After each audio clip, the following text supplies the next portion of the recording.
Today I'd like to help you guys because I know it's become a problem where in some cases your keyboard, you're unable to use your keyboard with your monitor on your laptop. Your keyboard fails to work. It's not, when you type in any letters or any words or any code, it doesn't pick up.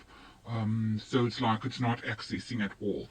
What you can do in this case, I've noticed, is that the problem could be that there was either a Windows update that you missed, or you could have at one stage maybe perhaps changed your keyboard by using an external keyboard where you inserted it into your USB port, or if you had perhaps downloaded a game of some sort or an application that actually interfered with your keyboard, with the actual laptop keyboard.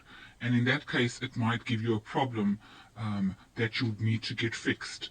I have done numerous searches looking for a fix of this and I could not find one. That's the reason for making this video. If you look at my cursor on the right hand side of your screen, I've scrolled over ease of access. If you click on ease of access, it will come up with the menu.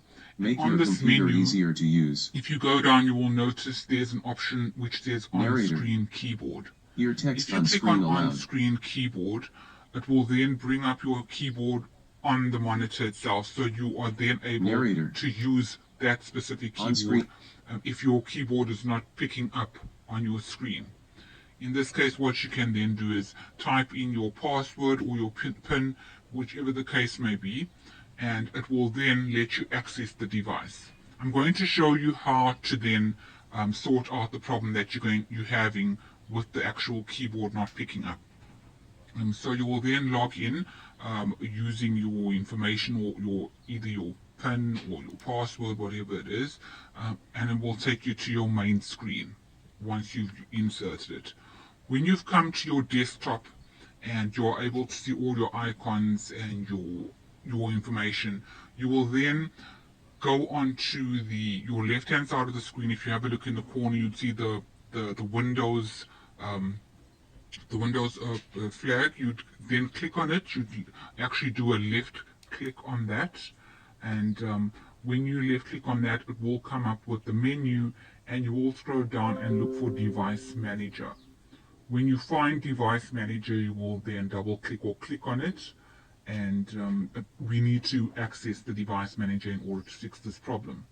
It will then take you to the Device Manager screen, which we'll do so shortly. And once we're in the Device Manager, you will then scroll down the actual menu. It gives you all the different components of your computer. In this case, we're having a problem with the keyboard, so we will be going into the keyboard itself. Once you opened up the Device Manager and you scroll down, you would look for keyboard. So in this case, if you have a look, it starts from the top with audio, etc. If you come down, if you scroll down, you come to keyboard. You just maximize the keyboards, and on each keyboard you will then right click on each of these options, on each of the keyboards reflecting. If it's just one, you'd right click on the one. If it's more than one, you'd do all of them. So you'll right click on there, and it will, if you double click on it, it will give you this option. Obviously it will tell you what keyboard it is, what the drivers are about, driver information, etc. In this case, we're not looking at the keyboard itself and what information. We actually want to update it. So what you do is you right click and you go to update driver.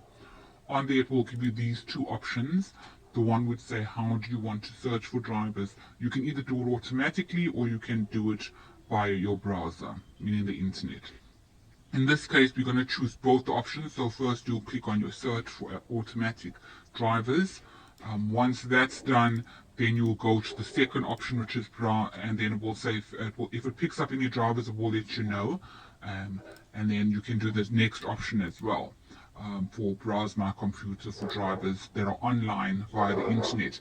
And these you can also then update. You can update them individually, or you can just do the one that you know you are specifically using if you're using more than one. Once you've updated those two browsers, then it will tell you whether they've picked up any new drivers or whether the system has not found anything. But you just need to update both those options, and in most cases that is the fix.